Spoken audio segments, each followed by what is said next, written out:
Shalom, shalom. It's your brother Wabram. You're back with another lesson, Lord, willing to be edifying. I want to start by giving all praise, honor, and glory to Yahweh, Bahashem, Yahweh Shah, Bahashem, Waharakah Kodash, Barakatha Yahweh, Barakatha Yahweh Shah.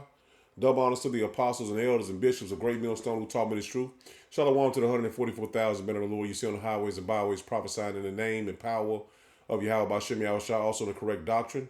I want to send a shalom to the one-third men, women, and children that will escape the judgments of Yahweh, Bahashem, Yahweh Shah by their faith. Just got another lesson I want to bring out through the spirit and power of Yahweh Shem Shah. Because the Lord put enmity between the serpent seed and the woman seed, man. And that's righteous hatred from us and wicked hatred from him. That's just how the Lord set it up, man. And this is how it was since Jacob and Esau has been born, man. All the way into now. So let's get into it, man. And you're going to see the hatred that Esau has had for us for many, many, many generations. Like I said, all the way from Jacob and Esau, man. Buffalo used to roam in numbers that we cannot even fathom. And there was an estimated 8 million buffalo at one time. And within 20 years, they unalived so many of them. There was around 3,000 or less remaining. The scale of this horrific thing that they did in just 20 years is almost unfathomable. And it has forever changed the landscape of our country. Bird populations were huge. Before and in the early years of colonization, they talked about how there were so many birds that they could block out the sun. But as settlers would come west, they would indiscriminately shoot at flocks of birds, dropping them from the sky. Since just the year 1970, we've lost 3 billion birds. And that's just in the last 60 years. Imagine how many we've lost since colonization. And just look at the shocking deforestation since 1620. We've destroyed almost all of the forests of this country. And you can see in these charts from 1650 to 1992, how low tree cover has gotten because they've cut down all of the tallest trees, and trees aren't able to grow as tall as they were because of this massive deforestation. We'll never know what the forests or the bird or the buffalo or any other populations looked like before this time. And it wasn't just the apocalypse for the animals and the land. This paper talks over the indigenous Holocaust in the Americas, between disease and the awful things that were done to indigenous communities. In the United States, it's estimated that at the lowest point, indigenous communities were roughly 237,000 people. That's millions of people gone. In the Western Hemisphere, some people estimate that between 40 and 50 million people lost their lives in this indigenous Holocaust. So next time a movie comes on and it's about a post-apocalyptic world, well, you don't need to watch it at all, because we're already there, and this is what it looks like. Do you ever think about how we already live in post-apocalyptic times, but we've been so brainwashed into thinking that this is what the apocalypse looks like, that we can't actually see that this is what it looks like? And this is a point that a lot of indigenous creators will make. See, there you have it, man. So this man is a man of sin, a man of death, and he's destroyed the earth, man. From the buffalo to the birds to the damn land deforestation into the northern tribe, man. And he did this on purpose, man. This man has a true hatred towards the people of the Most High, man. Yahweh Bashem Yahweh Shah, man. And you see this demon right here, man. Sarah Boone has been sentenced to life in prison for, you see it, her boyfriend by locking him into a suitcase. Locking him in a suitcase. But you see, man. And check this video out, man. Sarah. For everything you've done to me. Sarah. You. Sarah. You. Sarah. Stupid. Sarah. That's my name. Don't wear it up. Sarah. I can't breathe, babe. Seriously. Yeah, that's when you do when you trick me. Sarah. Sarah, I can't breathe, babe. That's on you. Sarah, I can't breathe. It's on you. Sarah. Sarah Boone has been accused of killing her boyfriend, Jorge Torres, in February 2020 at their Winter Park home after reportedly locking him inside a suitcase. Boone told deputies she and Torres were playing hide and seek after she believed he could get himself out, and she went to bed. When she awoke, she stated that she discovered her lover dead in the suitcase. Sarah Boone had called 911 and informed them of the situation. 911, what is the location of your emergency? 4748 France Court, apartment 3. Is this a police or medical? My boyfriend is dead. Okay, send the line for the fire department. Do not hang up. Sorry, Rich, that's the location, Mercy. That's 32. No, please don't leave. 4748 France Lane, apartment 3. France Court. France Court. Yes, Okay, 4748 France, correct? correct. All right, great. Now tell me exactly what happened there. My boyfriend and I were playing last night, and I put him in a case and we were playing. And Okay. like kind of hide and seek kind of thing. So I fell asleep, and I woke up, and he was dead in the suitcase. So I don't know what happened. I don't know what happened. Boone was charged with second-degree murder after killing Torres, held in Orange County Jail without bail. You gotta have a hell of a demon on you to watch somebody die and mock them while they're dying, man. And that was a Northern tribe, brother. And this white supremacy that they have, it's gonna come to an end, man. Check this out. Let me see if I can get it back. Every time I get a video up. Let me play this one. Hey, look at this fool. Nigga, cooking with the nigga. Hey, I bet my food can steal your nigga. First, we start off making watermelon chicken. We cut out the watermelon, put it in some breadcrumbs, and let that bitch sizzle. That should guarantee to make your nigga's mouth water. Next up, we got the chicken. The seasonings we're gonna use today is Hennessy, grape Kool-Aid. Flip that bitch over, and you know we can't forget the Black and Milds. After we're done seasoning up my chicken, put that bitch in the oven, let it cook. Voila. There she is, sitting all pretty. Now it's time to cook up some cornbread that your nigga is for surely gonna love. Get some corn and bread and start mushing it together. Once your bread is all mixed in with the corn, go ahead and throw that in the microwave, and there we go, we got some fresh cornbread. Now you can't forget the hood drink. To make the special hood juice, you need Hennessy, Kool-Aid, Black and Milds, and of course the watermelon, nigga. Blend that bitch up and get ready to sip. Now that it's all cooked, it's time to enjoy my nigga feast. That fried watermelon is bussin', nigga. And you are the new nigga. But Esau think it's funny. But he don't understand he's finna be in slavery, man, for 1,000 years, and then he's exterminated, man. But yeah, this is how he thinks is mockery. He is doing this to mock the children of Israel, man. But he's mocking his own self. Let me see if I can pull that video back up. He's mocking his own self, man. And he is clueless to what's coming for him. Now check this out. And that's all these people have in their heart is hatred towards us, man. You blacks, Hispanic, and Native Americans. And 2/3 of our people can't see it, man. They can't see it, man. The Lord separated us from birth to be at each other's neck, man, to the very end, man. And we're going to prove that through the scriptures, man. Check this out. Take it in. Look at what you're seeing. If you have no idea who these people are, that is Daniel Penny. He's the man who really decided to take matters into his own hands quite literally and put Jordan Neely in a stranglehold for almost 6 minutes, killing him. The defense argued that it wasn't because of that in the case. He got off. That is J.D. Vance, who is owned by Peter Thiel and Elon Musk. Vance is the vice president-elect. This is at the Army-Navy game, everybody. The irony is, number one, these are the same dudes who say, I really don't like politics in sports. I need less politics in sports.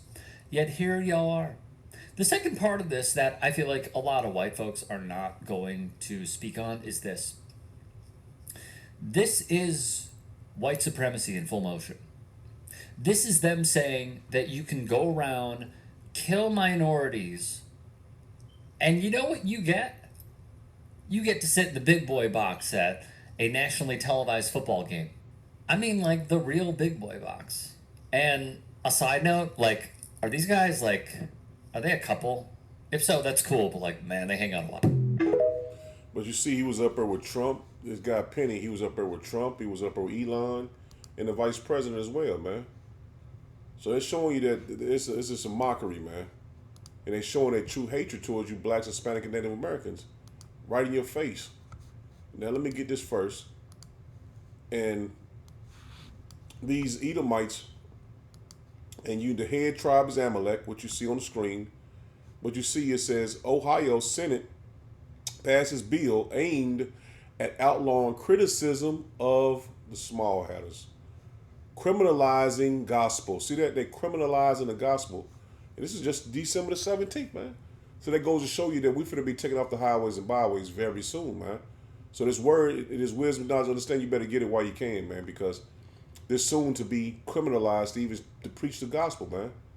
So on the internet or anywhere, the word is not going to be able to go out, man. So that's why we bring out these lessons to warn you of these times we're going into, man. It says the GOP-controlled Ohio Senate has overwhelmingly passed a bill aimed at aimed at outlawing criticism of the small hatters, criminalizing preaching the gospel. See that? That's the point. Criminalizing preaching the gospel and expanding hate crime, ethnic intimidation, laws to fight, you see, anti-Semitism. They know the bill bluntly infringes on the First Amendment, but they simply don't care. So the First Amendment is out the window, man. They're gonna criminalize preaching the gospel, man. So we warned you through the spirit and power of Yahweh Shem Yahushua to repent. And our people thought that going to church was the way. You're gonna soon see that what we've been preaching and what you had before you was a prophet, and you ignored it, man. And the Lord is going to bring great judgment upon you, man.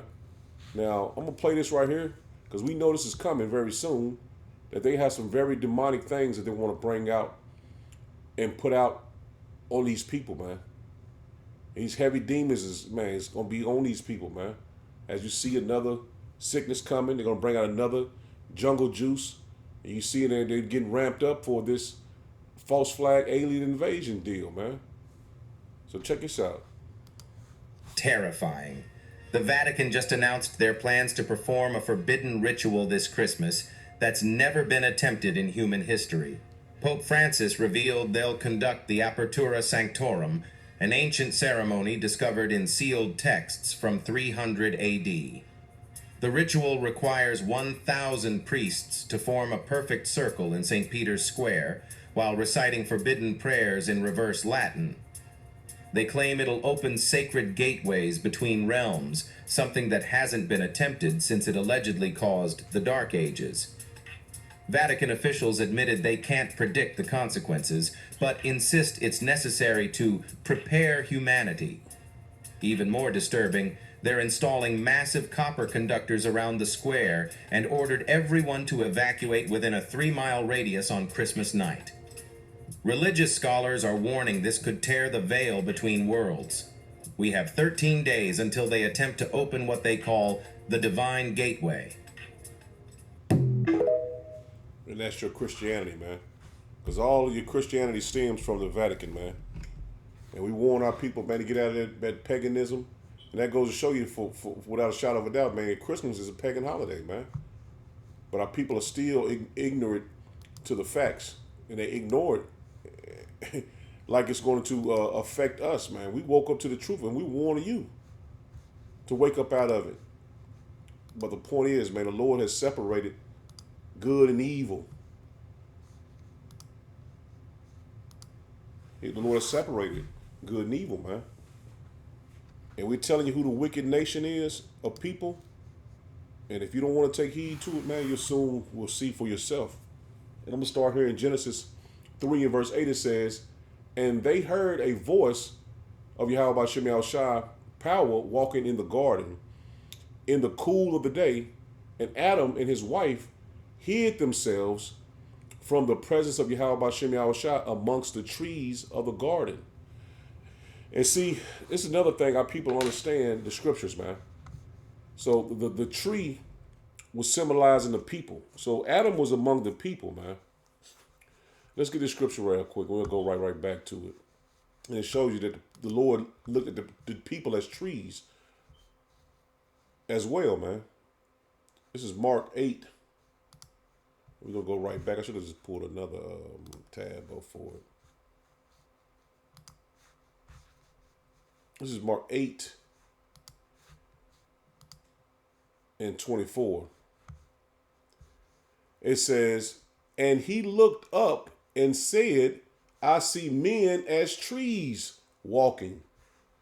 And that's what these people are the Lord is speaking about. He's seeing them among the trees, man. The people. It wasn't just Adam and Eve. It was more people than they. They were just the ones that was chosen by Yahweh Bashem Yahushua, just like the Israelites were. They were just chosen for the Lord to deal with. Let's get back to Genesis 3. So we just established the people being as trees. Verse 9 it says, and Yahweh Bashem Yahushua called unto Adam and said unto him, where art thou? And he said, I heard thy voice in the garden, and I was afraid, because I was naked, and I hid myself. And going into naked is basically him being. Let's get it, man. Hang on, let's get it.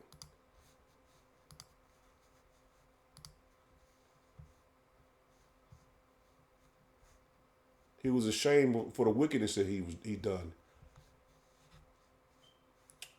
Verse 11. Naked. H5903. Nakedness, nudity. All right, let's get the root of it, or the word. H6191.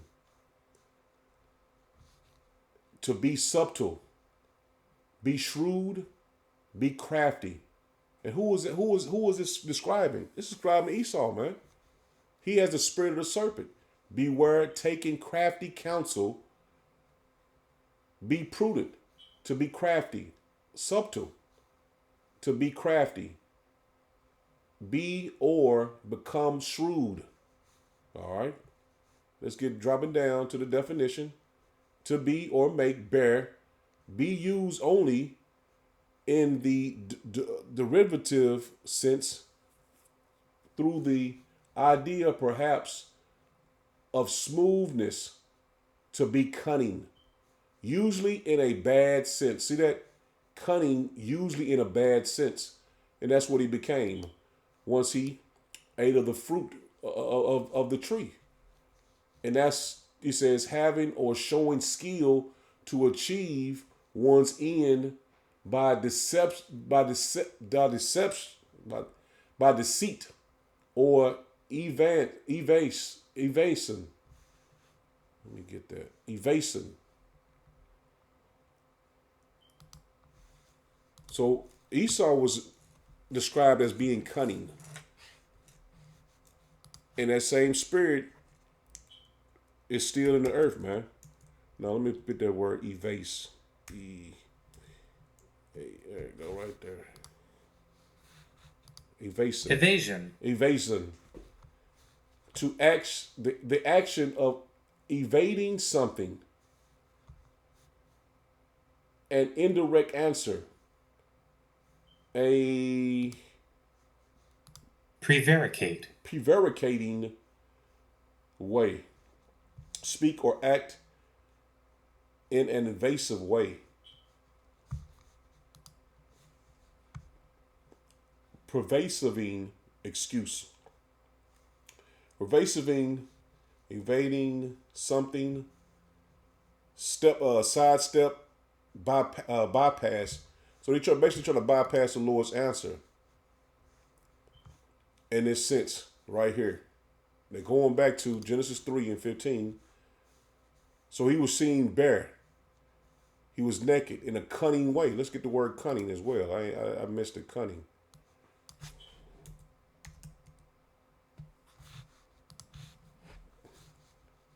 having or showing skills in achieving one's end by deceit or evasing. I did get it. So he was lying. He was skillful in lying. This is what Adam became after eating of the tree of the garden. Verse 11, he says, and he said, who told thee that thou was naked? Hast thou eaten of the tree whereof I commanded thee that thou shouldest not eat? And it's talking about the people, man. Are you following after the people I told you not to? Their philosophies, their witchcraft. He says, and the man said, the woman whom thou gavest to be with me, she gave me of the tree, and I did eat. Let me get this precept, man. Because, let me get to Matthew 13. This is Matthew 13. I'm going to drop down to verse 38. It says, the field is the world, the good seed is the children of the kingdom. See that? The good seed is the kingdom, the children of the kingdom, but the tares are the children of the wicked one. And that's what what's what we're showing you, man. It's a separation that the Lord is making, man. All the way from the beginning to now, man. The separation is out there. And the separation is the elect at this time, but we are ultimately is the children of Israel. Verse 12, it says, and the man said, the woman whom thou gavest to be with me, she gave me of the tree, and I did eat. And Yahweh Shemel said unto the woman, what is this that thou hast done? And the woman said, the serpent beguiled me, and I did eat. See the serpent. Now let's get the serpent, man. Because serpent was a man. He was one of the trees of the world, man. Not the world, Salakia. Of the field. So now let's get serpent, man.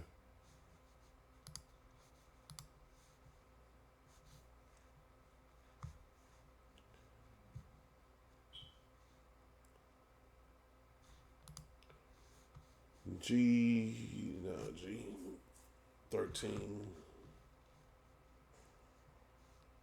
This is H5175. Serpent. Serpent, snake, serpent, image of serpent. See, the image of a serpent, fleeing serpent, mythological. See that? It's a myth, mythological.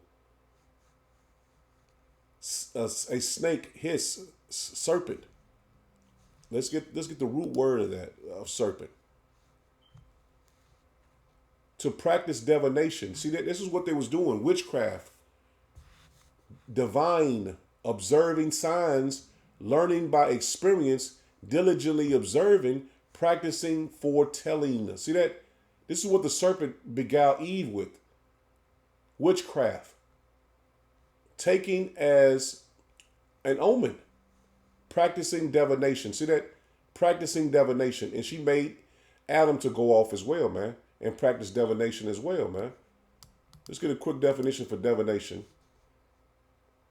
The practice of seeking knowledge of the future or the unknown by supernatural means. See that? So they was practicing witchcraft, man. You know what your they say the fortune tellers do. They go and read the crystal. Back in the day, they were reading crystal balls and telling you your future and shit. This is what they was doing, man. This is what the serpent represents. Going into witchcraft. To observe the signs or omens. This quick definition of omens. An event regarded as a portent of good or evil.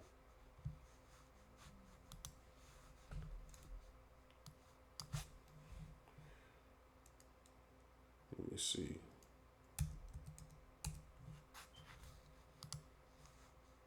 Omen. Yeah, we just read that regarding prophetic significance. Let's see if there's any more definition in that. Omen. An omen is an event or happening that you take as a sign of something to come.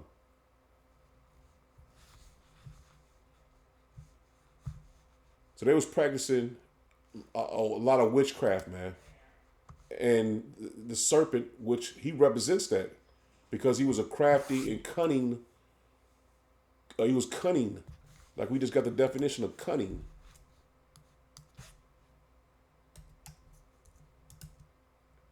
And he was just basically wicked, having or showing skill in achieving one's ends by deceit. See that? By deceit. Crafty, wild, artful, guileful. See, this is all what the serpent represents, man. This is also what Esau represents. That's the same spirit that he has. He has the spirit of the serpent, man. That's the reason why the Lord separated the serpent seed and the woman seed. Now going back to it, verse 14, it says, and Yahweh Shemel Shai power said unto the serpent, because thou hast done this, thou art cursed above all cattle and above every beast of the field. Upon thy belly shalt thou go, and dust shalt thou eat all the days of thy life. And I will put enmity, see that? I will put enmity between thee and the woman. Let's get this word enmity. This word enmity. Let me get it real quick. Genesis 3, verse 15. H 3:42. Hatred. See that? That's hatred.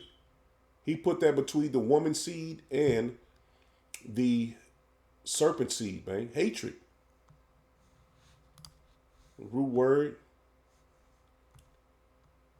H 3:40.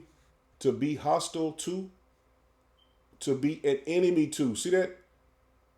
That's the reason why you so-called blacks, Hispanic, and Native Americans, and that hatred that the Edomites have towards you, it was put in them. To be hostile to treat as an enemy, and I have always treated you as an enemy from the very beginning, man. We in Genesis right now, reading reading the spirit of the people in this very time now, man. The Lord put an enmity between the woman seed and the serpent seed, and he was cursed. To hate as one of an opposite tribe or party. Hence, to be hostile, be an enemy. See that? Be an enemy. So there are enemies, man. You can read that in Psalms 83 and start at verse 1, man. They are the first. Esau, Edom is the first tribe that has that are first tribe that are enemies with us, man. That's the first tribe, man. And let me get there. Let me get it just for case somebody just now coming to this truth and not knowing and understanding that we have enemies.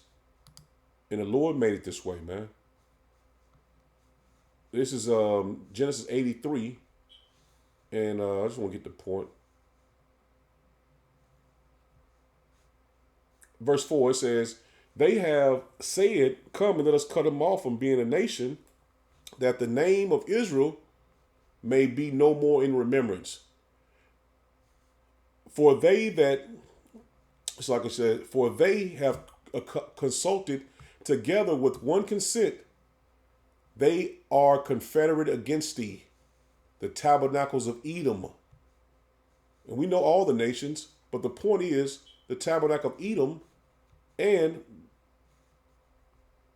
well, let me read it. I'm going to just skip down. He says, and the Ishmaelites, Moab, and the Hagarenes, Gabal, and Ammon and Amalek, the small hatters. The Philistines with the inhabitants of Tyre. These are our enemies, man.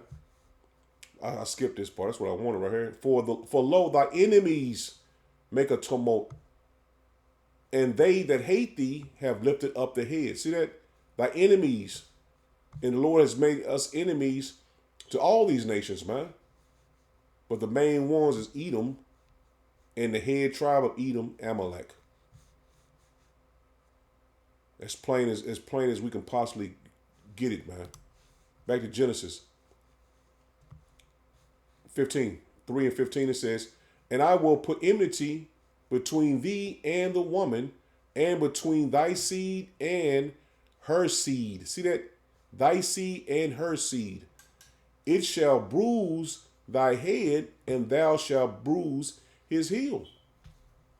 And that's being pulled out of rulership, man. Them being pulled out of rulership, man. Let's get this in the second address, man. Second address 6. In verse second Ezra 6, in verse 8 it says, and he said unto me, from Abraham unto Isaac, when Jacob and Esau were born of him, Jacob's hand held first the heel of Esau. See that? Held first the heel of Esau. And what's that? What he just said? And between thy seed and her seed, it shall bruise thy head, and thou shalt bruise his heel. I think I read that backwards last time, but this is the point. It shall bruise thy head, and thou shalt bruise his heel. And that's us taking them out of rulership, as it's going to say here. Verse 8 again, it says, 2 Ezra 6 and 8, and he said unto me, from Abraham unto Isaac, when Jacob and Esau were born of him, Jacob's hand held first the heel of Esau. See that? His hand held first the heel of Esau. They was fighting in the womb. For Esau is the end of the world, and Jacob is the beginning of it that followeth. See that? We are pulling him out of his rulership, man. It's all through the Spirit. It says, verse 10, it says, the hand of man is betwixt the heel and the hand. Other questions Ezra asked thou not. But see, this is what it is, man. Because we just read in Genesis, it shall bruise thy head, and thou shalt bruise his heel.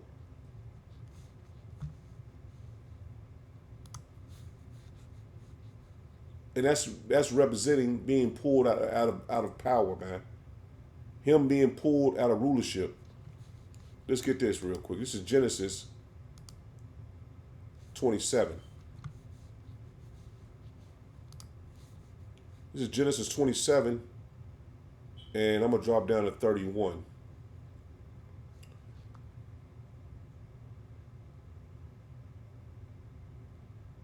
I'm going to drop down to 37. Verse 37, it says, and Isaac answered and said unto Esau, behold, I have made him Lord, made him thy Lord, and all his brethren have I given to him for servants. See that Esau is a natural servant to us, man.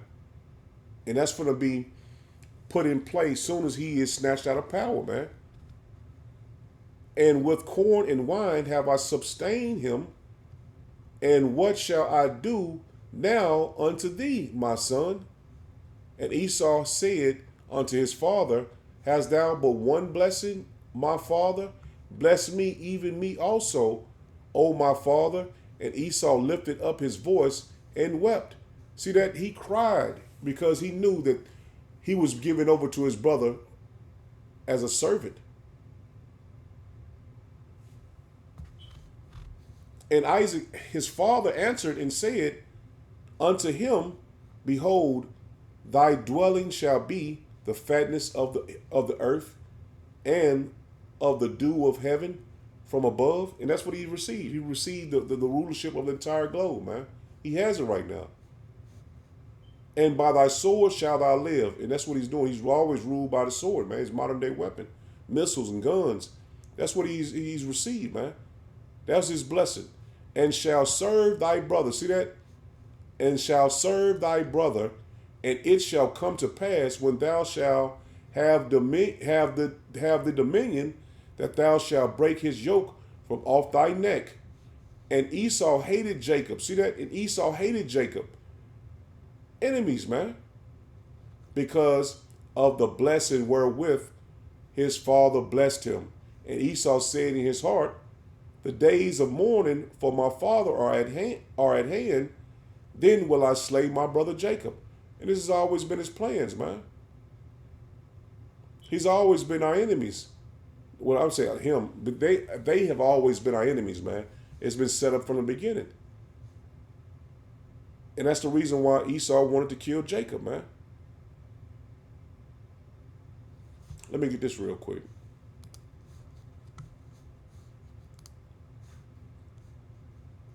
This is Hebrews 12. And I'm going to drop down to verse 16.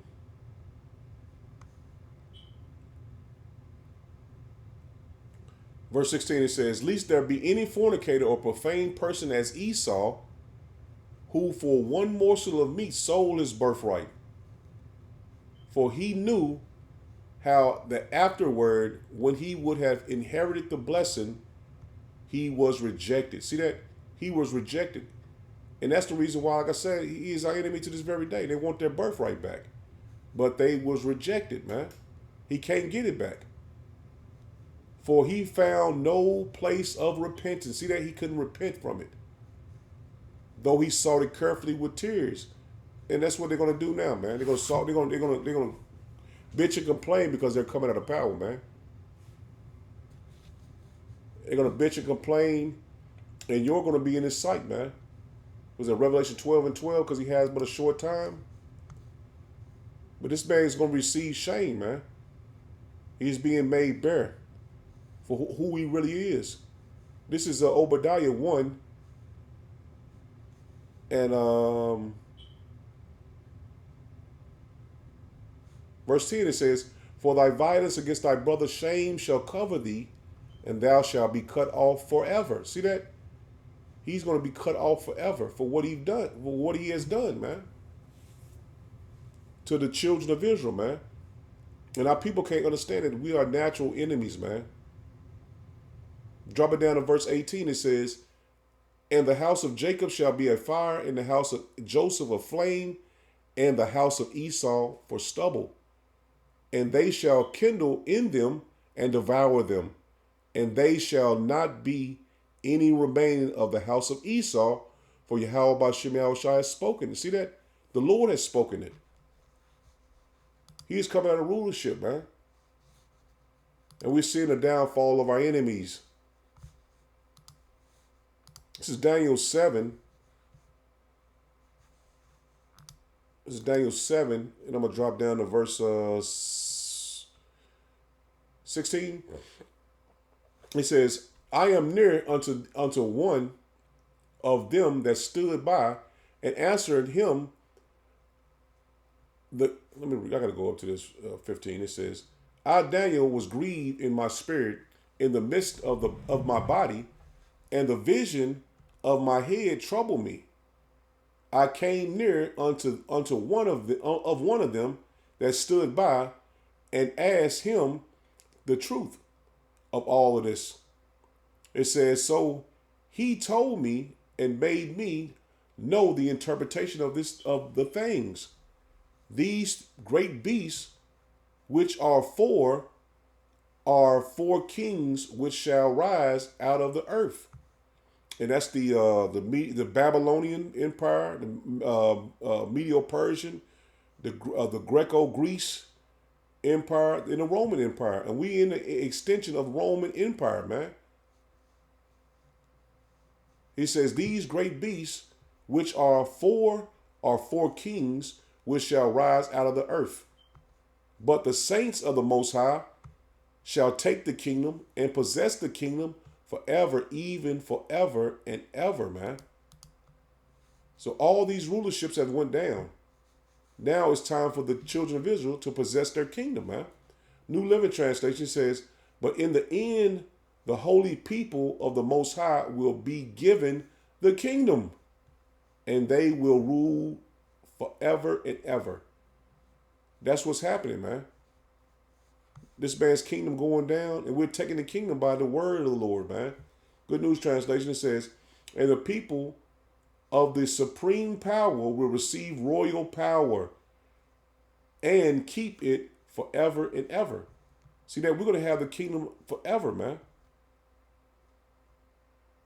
And Esau is never going to rule again, man. They'll never be in rulership again, man. He's going to be a servant in the kingdom of heaven for 1,000 years. And then his end is going to come. This is Ezekiel 25. Because we're going to take the kingdom, man. And this is Ezekiel 25 and verse 14. It says, and I will lay my vengeance upon Edom by the hand of my people Israel. See that? By the hand of my people Israel. And they shall do in Edom according to my anger and according to my fury. And they shall know my vengeance, saith Yahweh Shem Yahushua. So this is the hand of the Lord, man. This is the will of the Lord, man.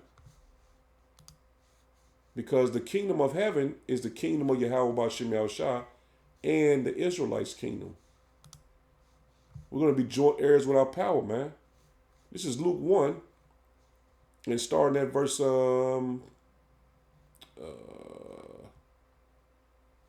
It says, and the angel said unto her, fear not, Mary, for thou hast found favor with power, and behold, thou shalt conceive in thy womb and bring forth a son, and shall call his name Yahushua. We know the name Jesus is doesn't mean anything, man. It says, he shall be great and shall be called the Son of the Highest. And Yahweh Shem Yahushua power shall give unto him the throne of his father David, and he shall reign over the house of Jacob forever, and of his kingdom there shall be no end. See that? We just read in Daniel that the children of Israel are going to have the kingdom forever and ever. And we reading right here that Yahweh Shem Yahushua's kingdom is going to have no end, man. The kingdom is not for the Edomites, man. It's not for any other nation but the children of Israel. No other nation of people are going to be saved for the kingdom of heaven, man. Only the elect of the children of Israel are going to be saved. All the other nations are our enemies, man. And we just read that in Psalms 83. Malachi 3:6. The Lord never changes. So he's not going to change. He put an enmity between the woman's seed and the serpent seed, man. And we just seen that they're still practicing witchcraft and divination to this very day. You seeing what the Vatican gonna do on Christmas Eve and Christmas Day. So this should be plain to you now, man. This is Mark. This is Mark 1. In verse 15 it says, and saying the time is fulfilled, and the kingdom of power is at hand, repent ye and believe the gospel. See that? Believe the good news that the children of Israel are the chosen people, man. It's not going to change if you believe it or not. The Lord is not going to change who he has chosen, man. Let me hit you with one more scripture, man. Because we was put in captivity just for a reason, man. Just for a short period of time, man. And now it's time for us to, what's that, Lamentations 4 and 21 and 22, man. So the Lord is loosening the bondage off of us now, man. This is Isaiah 14. In verse 1 it says, for Yahweh Shem Yahushua will have mercy on Jacob. See that? And will yet choose Israel and set them in their own land, and the strangers shall be joined with them, and they shall cleave to the house of Jacob. And that's talking about the Israelite foreigners. And and the people shall take them and bring them to their place, and the house of Israel shall possess them in the land of Yahweh Shem Yahushua for servants and handmaids. See, this is Esau's destiny, man, to be servant and handmaids, man, to be slaves in our kingdom. That was told to him from the beginning, man. That was the blessing that Jacob received, and he hasn't received it yet, man. But it's shortly going to come, man. And he says, and they shall take them captive, who captives they were. See that we were captives to Esau. Now the shoe is going to be put on the other foot, man. And they shall rule over their oppressors. See that? We're finna rule over our oppressors, man. We're finna rule over them in the kingdom of heaven. Forever and ever will we have the kingdom of heaven, but Esau only has 1,000 years. And then he will be X'd out, man. So Lord, when it was edifying, I pray that it was edifying that I came through and made it plain as I possibly could to you. I'm going to end it there. Shalom. Shalom.